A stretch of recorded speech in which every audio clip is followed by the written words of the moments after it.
तो आदाब, नमस्कार, गुड इवनिंग, सत श्री अकाल। एक बार फिर आप तमाम लोगों का स्वागत है क्राइम तक की कहानी के इस एपिसोड में। उम्मीद है पूरी फैमिली अच्छी होगी, अपना और अपनों का ख्याल रख रही होगी।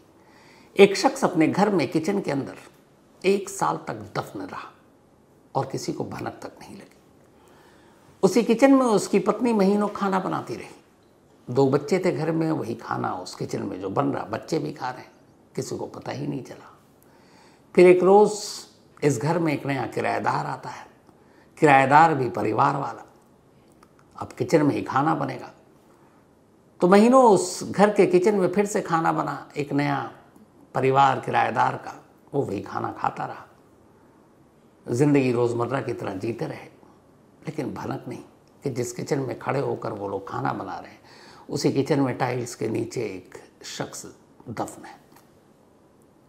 लंबा वक्त बीता और फिर एक रोज़ एक पुलिस कांस्टेबल को उसका एक ख़ास मुखबिर सिर्फ एक छोटी सी जानकारी देता है, और उस जानकारी के बाद पुलिस कैसे उस किचन तक पहुंचती है, लाश को बाहर निकालती है, और फिर उस लाश की क्या कहानी सामने आती है।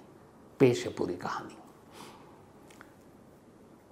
बिहार के सीवान का रहने वाला एक शख्स 2015 में रोजी रोटी की तलाश में बिहार से गुजरात पहुंचता है।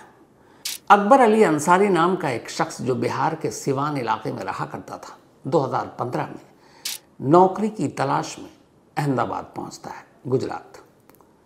पर अहमदाबाद जाने से पहले वो अपनी पत्नी को, अपनी बीवी को भी साथ ले जाता है। सिवान में रहने के दौरान अकबर को रूबी नाम की एक लड़की से प्यार हो गया।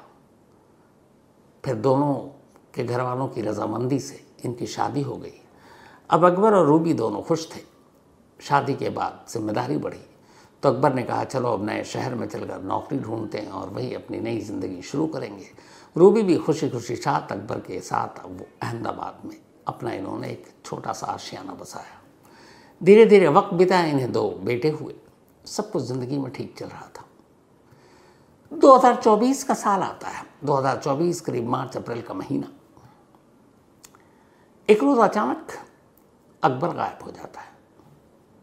अब जिस इलाके में ये लोग रहते थे, अहमदाबाद के, इतने वक्त से रह रहे थे, आस पड़ोस के लोगों से जान पहचान थी, दोस्ती थी, तो पड़ोसी अक्सर बात भी करते हैं, हाय हेलो भी करते हैं, खैरियत भी पूछते हैं। तो अब अकबर कई दिनों से घर नहीं आया, ना सुबह ना शाम। जब नौकरी के लिए जाता था, लोग देखते थे, हाय हेलो होता था। तो कुछ पड़ोसियों ने पूछा रूबी से कि आजकल आपके शौहर दिखाई नहीं देते। तो रूबी ने कहा कि वो अच्छी नौकरी मिल गई है और वो दुबई चले गए। पड़ोसी हैरान भी लेकिन खुशी भी कि चलो अच्छी नौकरी मिल गई, अच्छा परिवार है ये लोग। तब कई पड़ोसनों ने भी पूछा, रूबी ने यही कहा।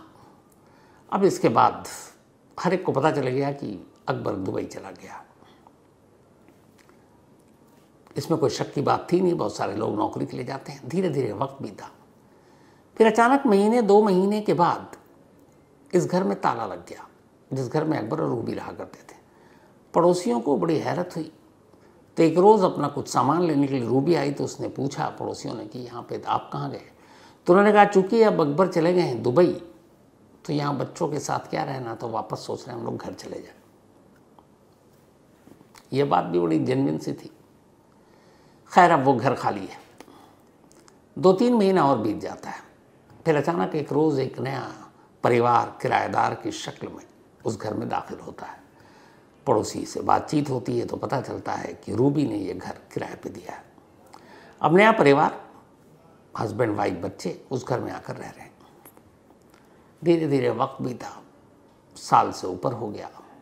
अब न रूबी उधर जाती, ना बाकी और कोई। इस बीच में हुआ ये कि कुछ महीने बाद उस किराएदार ने भी, जो नया आकर रुका था, उसे कहीं और नौकरी मिल गई। उसने भी वो घर खाली कर दिया।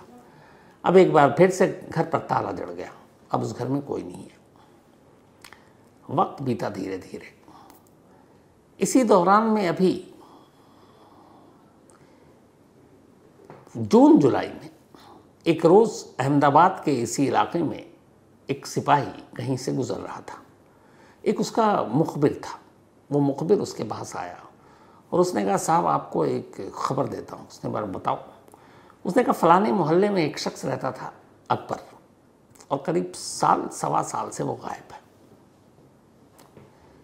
और जहाँ तक मुझे मालूम है वो अब इस दुनिया में है ही नहीं, उसका कत्ल हो चुका है।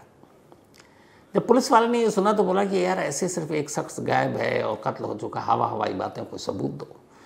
उसने कहा कि ये एक मुझे किसी और ने बात बताई और उसका नाम तो मैं बताऊंगा नहीं आपको, लेकिन ये उसका नाम रहा, ये पता रहा जो गुम है, और आप अपने तरीके से छानबीन कर लीजिए, लेकिन आपको बता रहा हूँ कि इसका कत्ल हो चुका है। अब वो कांस्टेबल अपने सीनियर अफसर के पास जाता है और कहता है कि हमारे मुखबिर ने एक खबर दी है। अब चूंकि वो मुखबिर बड़ा ख़ास था, उसकी खबर कभी गलत होती नहीं थी। एक अच्छा पुलिस वाला वही होता है जिसके मुखबिर बड़े भरोसेमंद हो, और पुलिस का आधा काम तो मुखबिर ही कर देते हैं। सीनियर अफसर समझदार थे, उन्होंने कहा तुम्हारा अगर भरोसे का मुखबिर है तो उसकी बातों को उड़ाओ मत, तुम इसके बारे में खामोशी से तफ्तीश करो। नाम तुम्हें पता ही है, अकबर अंसारी, उसने पता भी बता रखा है, और 1 साल से गायब है, तो जाकर पहले पूछताछ करो, मोहल्ले के लोग बता देंगे कि उसको किसी ने देखा है या नहीं देखा पिछले साल, सवा साल में। अब वो पुलिस वाला उस मुखबिर के बताए मोहल्ले में पहुंचता है। घर का पता मालूम था। जब वो घर गया उसने देखा घर पे ताला लगा हुआ है। उसने आस पड़ोस से पूछताछ की तो उन्होंने कहा कि करीब साल, सवा साल पहले इस घर में रहने वाला अकबर दुबई चला गया काम करने के लिए। तो उसने पूछा किसने बताया? उसने कहा उसकी बीवी रूबी और 2 बच्चे थे, यहाँ रूबी नहीं बताया। फिर उसके बाद कुछ वक्त तक यहाँ रूबी भी रही, फिर रूबी भी यहाँ से चली गई और एक किराएदार आया, वो किराएदार रहा, वो भी चला गया, और कुछ महीने से ये घर खाली पड़ा हुआ है, बंद है। अब पुलिस ने अकबर के बारे में छानबीन शुरू की। जहाँ वो नौकरी करता था वहाँ गए, तो जब वहाँ गया तो पता चला कि अकबर बिना इन्फॉर्म किए हुए नौकरी पर आना उसने छोड़ दिया। ये बात उस पुलिस वाले को खटकी, क्योंकि ठीक ठाक नौकरी कर रहा है, अगर उसे बेहतरीन नौकरी, अच्छी नौकरी मिल भी गई, दुबई जा भी रहा है, तो बीच बिना तनख्वाह लिए हुए महीने के कैसे जा सकता है? और उसके ठीक ठाक रेपो था, वहाँ उसकी लोगों ने तारीफ़ की कि काबिल था, ईमानदार था, मेहनती था, तो फिर ऐसा कोई रिश्ता भी ख़राब नहीं, तो वो उसको बिना बताए हुए कैसे गैर हाजिर रह सकता है? उसने पूरी छानबीन की, पता चला उसका रिकॉर्ड बहुत साफ़ सुथरा था। अब वापस उसने फिर मोहल्ले में जाकर पूछताछ शुरू की। जब मोहल्ले में पूछताछ की तो हर एक ने कहा कि नहीं, वो बेहद ही मिलनसार अच्छा शख्स था। और फिर एक रोज़ अचानक वो यहाँ से गायब हो गया। अब अगर किसी को दुबई में नौकरी मिलती है तो आमतौर पर लोग ये शेयर करते हैं, पड़ोसियों को भी पता चलता है, रिश्तेदारों को पता चलता है, पर कोई जानकारी नहीं। अब इस पुलिस वाले ने किसी तरीके से कॉन्टैक्ट नंबर निकालकर सीवान में पता करना शुरू किया, तो वहाँ से भी यही कहा गया कि वो रूबी ने बताया कि वो दुबई चला गया नौकरी करने, लेकिन हम लोगों से कांटेक्ट किया नहीं। अच्छा, उस घर की हालत ये भी थी कि जब रूबी से उन्होंने शादी कर ली थी तो उसके घर वाले इतने रजामंद तो थे नहीं, फिर भी बेटे की पसंद के आगे झुक गए, पर रिश्ता उतना अच्छा था नहीं, और वो शादी के बाद अहमदाबाद आ गया, तो फिर एक तरह से रिश्ता कट ही गया था। तो हर तरफ से पता कर लिया। उस सिपाही ने जाकर अपने सीनियर अफसरों को रिपोर्ट दी, और उसने कहा सर सारी रिपोर्ट शक पैदा कर रही, क्योंकि वो बिना किसी को बताए हुए यहाँ से गया और अचानक गया। अब किसी तरह उसका उस वक्त का मोबाइल नंबर भी मिल चुका था। अब पुलिस अफसरों ने उस मोबाइल नंबर के कॉल डिटेल रिकॉर्ड को खंगालना शुरू किया। जब CDR को खंगालना शुरू किया तो फिर पुलिस ने भी देखा कि जब उसकी गुमशुदगी की बात थी जून जुलाई 2024, उसके बाद से उसका मोबाइल लगातार बंद, कोई मैसेज नहीं, कुछ नहीं। किसी ने उसको देखा नहीं, न रिश्तेदारों ने, न पड़ोसियों ने, न ऑफिस में किसी दोस्त ने, और किसी ने इन सवा साल में उसको, मतलब किसी से उसने कांटेक्ट भी नहीं किया। जितने दोस्त थे पुलिस ने उनको भी ढूंढ निकाला, रिश्तेदारों को ढूंढ निकाला, पड़ोसियों को ढूंढ निकाला, यहाँ जहाँ काम करता था उसको ढूंढ निकाला, लेकिन हैरत अंगेज़ तौर पर एक भी ऐसा बंदा नहीं मिला जो साल, सवा साल से अकबर के कांटेक्ट में हो, या अकबर ने कभी कांटेक्ट किया। पुलिस ने अकबर के अब सारे सोशल मीडिया को खंगाल डाला, वहाँ पे भी कहीं उसकी मौजूदगी नज़र नहीं आई। अब पुलिस को लगा कि उस मुखबिर की बात सच है। एक जीता जागता इंसान अचानक इस दुनिया में खामोशी से गायब हो जाए, मुमकिन नहीं है। अब सवाल ये कि वो गायब हुआ, और उस मुखबिर ने यह भी बताया कि वो गायब नहीं है बल्कि उसका कत्ल कर दिया गया। तो अब पुलिस के पास कोई जरिया नहीं, कोई सुराग नहीं, रूबी गायब है, रूबी के बच्चे कहाँ हैं ये भी पता नहीं। पड़ोसियों को कोई जानकारी नहीं। लेकिन अब पुलिस इस नतीजे पर पहुंच चुकी है कि अकबर मर चुका है। तो अकबर मर चुका है तो फिर कहाँ होगा? अब हाल के वक्त में बहुत सारी क्राइम सीरीज, फिल्में बहुत सारे केसों पर रोशनी डाल देती है। तो उन्हीं में से एक पुलिस वालों को ख्याल आया कि दृश्यम मूवी आई थी। उस मूवी में यह था कि अजय देवगन ने पुलिस स्टेशन के अंदर ही लाश को दफना दिया था। किसी को कभी ये सपने में भी नहीं आ सकता कि कोई कातिल ऐसे कर सकता है कि किसी की लाश को पुलिस स्टेशन में ले जाकर दफना दे। हालांकि तब पुलिस स्टेशन बन रहा था उस फिल्म की कहानी में जो दिखाया गया। अब यहाँ किसी ने देखा नहीं, किसी ने बाहर नहीं देखा, किसी ने कहीं नहीं देखा। पड़ोसियों से भी पूछा गया कि जब आखिरी बार गायब हुआ तो आप लोगों ने इस घर में कुछ देखा? जैसे आजकल होता है, कोई सूटकेस लेकर जा रहा है, कोई बोरी लेकर जा रहा है किसी और चीज़ में, क्योंकि लाश को अगर मान लीजिए कत्ल हो भी गया तो ठिकाने लगाने के लिए तो कहीं कैसे किसी ज़रिए से ले जाएंगे। उन्होंने कहा नहीं, अच्छा वो पूरा मोहल्ला भी ऐसा देर देर रात तक जागे। तो किसी ने ऐसी कोई अजीब चीज़ देखी ही नहीं, यानी घर के बाहर कोई हलचल ही नहीं हुई। तब उनमें से एक पुलिस वाले को ख्याल आया कि कहीं ये दृश्यम फिल्म को यहाँ पर तो आजमा नहीं दिया गया, यानी अगर अकबर गायब है तो उसकी गुमशुदगी की कोई ना कोई कड़ी या सबूत शायद इस घर से मिले। अब पुलिस ने उस घर को खुलवाने के लिए कोर्ट का दरवाज़ा खटखटाया। कोर्ट ने इजाज़त दे दी। पुलिस ने साथ ही ये भी कहा, अब दृश्यम दिमाग में है तो ये भी है कि घर के अंदर जाना पड़ेगा, तो फिर हो सकता है खुदाई भी करनी पड़े। अब पुलिस की टीम मैजिस्ट्रेट को अपने साथ लेकर कोर्ट की इजाज़त से लास्ट ट्यूसडे अहमदाबाद के उस मोहल्ले के उस घर में पहुंचती है। पुलिस की पूरी टीम है, मजदूर हैं साथ में। घर का दरवाज़ा खुलता है, घर की तलाशी ली जाती है।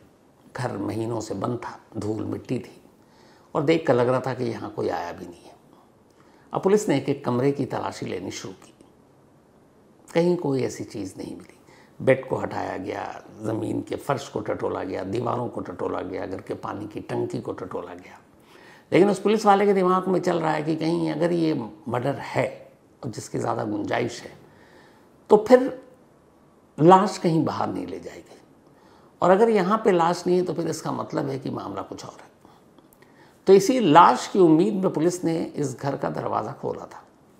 अब एक एक घर का कोना छान मारा, दरो दीवार छान मारी, टंकी छान मारी। इसी बात पुलिस की टीम किचन में पहुंचती है। जब किचन में पहुंची तो किचन में भी ऐसा कुछ नज़र नहीं आया। तभी पुलिस वालों की ये नज़र किचन के फर्श पर टाइल्स पर पड़ी। टाइल्स भी ठीक ठाक, लेकिन एक दो टाइल्स ऐसा लगा जैसे तो टूटा गया है या इसको किसी अनाड़ी ने फिट किया है, क्योंकि टाइल्स जब लगाते हैं तो आप एक सपाट उस तरीके से। तो पुलिस को थोड़ा सा ऊबड़ खाबड़ दिखाई दिया। तो एक पेशेवर कारीगर या मजदूर ऐसा नहीं करता, मिस्त्री। जैसे ही उस टाइल्स पर नज़र पड़ी पुलिस की पहली बार आंखें चमकी, पर यह ख्याल आया कि कोई यार किचन में कैसे दफना सकता है किसी लाश को, खाना बनाने की जगह है ये। लेकिन फिर भी एक शख्स गायब है, 1.25 साल हो गए हैं, कोई क्लू नहीं है, कोई सबूत नहीं है, घर से बाहर निकलने का कोई सबूत नहीं है। तो मजिस्ट्रेट साहब सामने हैं, कोर्ट से इजाज़त ली जा चुकी है, मज़दूरों को बुलाया जाता है, किचन के टाइल्स को अब उखाड़ने का हुक्म दिया जाता है। टाइल्स उखड़ता है। इसके बाद अब वहाँ खुदाई करने का फरमान जारी होता है। अब किचन में टाइल्स को निकालने के बाद खुदाई शुरू होती है। थोड़ी देर की खुदाई के बाद अंदर से चंद हड्डियाँ साफ नज़र आने लगती हैं। अब बड़ी एहतियात के साथ खुदाई होती है। जब खुदाई होती है तो जब हड्डियाँ बाहर आती हैं तो हड्डियाँ भी छोटे छोटे थी। अब बाकी तो और कुछ मिला नहीं, लेकिन हड्डियों को देखकर ऐसा लग रहा था कि जैसे पता नहीं लाश के टुकड़े तो नहीं किए गए। खैर, बड़ी एहतियात के साथ फिर पूरे किचन की खुदाई की गई और उसके अंदर से जितने भी इंसानी हड्डियां या कंकाल के अवशेष बचे थे उनको एक एक कर बाहर निकाला गया। उसके बाद उन्हें एक पोटली बनाई गई और फिर पुलिस अपनी कस्टडी में लेगी। फिर इसके बाद उसे सरकारी अस्पताल के मॉर्चरी में भेज दिया गया फॉरेंसिक जांच के लिए। अब अकबर के घर के किचन से इंसानी कंकाल के अवशेष मिल चुके थे, यानी मुखबिर की बात सही थी। लेकिन अभी आधी कहानी थी। अब सवाल ये था कि अगर ये अकबर की ही हड्डियां हैं तो फिर अकबर को उसी के घर के किचन में कौन मार सकता है। अब यहाँ से पुलिस की तफ्तीश शुरू हुई। अब पुलिस की लाइन ऑफ इन्वेस्टिगेशन ही बदल गई। अब उन्होंने कहा कि अकबर की पहली बार दुबई जाने की कहानी उसकी बीवी रूबी ने बताई। रूबी ने लव मैरिज किया। रूबी ने ही शादी के बाद फिर ये पता चला कि उसको अपने सिवान से दूर एक नए शहर में ले जाने के लिए ज़िद की थी, वो यहाँ है। तो अब जब ये सारी चीज़ें हो गई तो पुलिस ने इस मोहल्ले में जहाँ ये लोग रह रहे थे इतने बरसों से, वहाँ पे अब लोगों से पूछताछ करना और दूसरे तरीके से पूछताछ और दूसरे सवालों के साथ नए सिरे से एक टीम मैदान में उतरी और अब उसी मोहल्ले में पूछताछ शुरू हुई। अब जब पड़ोसियों से पूछताछ शुरू हुई तो एक नई कहानी सामने आई।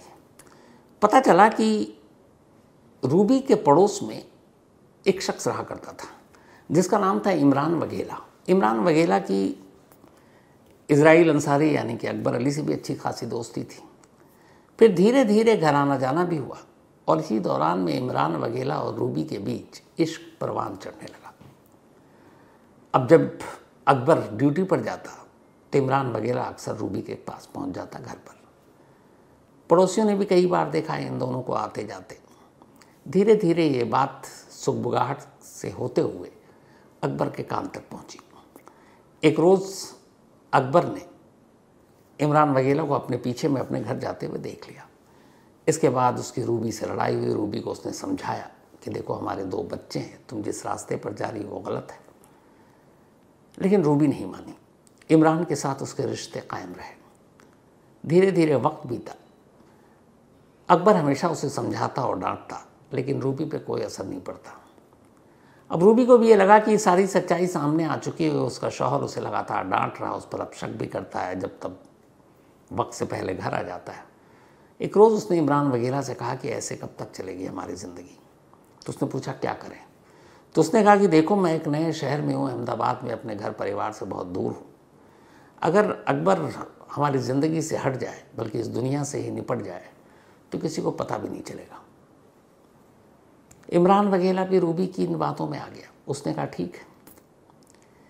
इसके बाद इमरान ने अपने 2 दोस्तों रहीम और मोहसिन, इन दोनों को ये सारी बात बताई और उसने कहा कि अकबर को मारना है।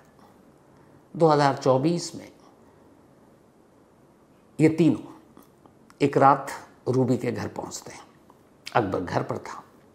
अकबर उन्हें देखकर भड़क जाता है, लेकिन इससे पहले कि अकबर कुछ कर पाता, ये तीनों अकबर पर टूट पड़ते हैं। इसके बाद उसका गला घोंटते हैं। 3 लोगों के आगे वो बेबस था। थोड़ी देर में अकबर की मौत हो जाती है। मौत के बाद अब तीनों मिलकर तेज़ धार हथियार से उसका गला काटते हैं। ये सब कुछ रूबी की मौजूदगी में हो रहा है। फिर इसके बाद अब ये होता है कि लाश का क्या करें। तब तक इनको पता था हाल के वक्त में ऐसे बहुत सारे कत्ल हो चुके हैं। उन्होंने कहा कि लाश को लेकर जाएंगे बाहर, किसी न किसी CCTV कैमरे में भी आएंगे, यहाँ पड़ोसी भी देखेंगे रात के अंधेरे में ये लोग कहाँ जा रहे हैं, क्या ले जा रहे हैं, तो पकड़ में आ जाएंगे।